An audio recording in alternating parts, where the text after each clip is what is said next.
Friends, అస్సలాము అలైకుం. ఎలా ఉన్నారు? నాకు ఒకటి అనిపిస్తుంటుంది, ఇల్లు చిన్నగా ఉన్నా కానీ చుట్టాలు ఎక్కువ మంది ఉన్నారు. ఇప్పుడు పెద్ద పెద్ద బంగ్లాలు కోట్లు కోట్లు పెట్టుకొని కట్టించుకునే ఇళ్ళల్లో మనుషులు ఉండటం లేదు, ప్రేమలు బంధాలు ఏమి ఉండటం లేదు.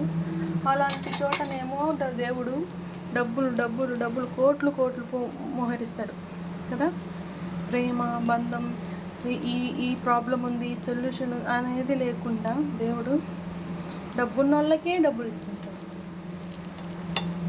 నిజంగా వాళ్ళ బాధ అనిపిస్తుంది. లేని వాళ్ళకి ఇస్తే కొంచెమైనా బాగుంటుంది. ఆ దేవుడు కూడా మారరు. కోట్లు ఉన్న వాళ్ళకి కోట్లు ఇంకా ఇస్తూనే ఉంటే మధ్యతరగతి వాళ్ళు ఎలా బతకాలి ఫ్రెండ్స్, చెప్పండి.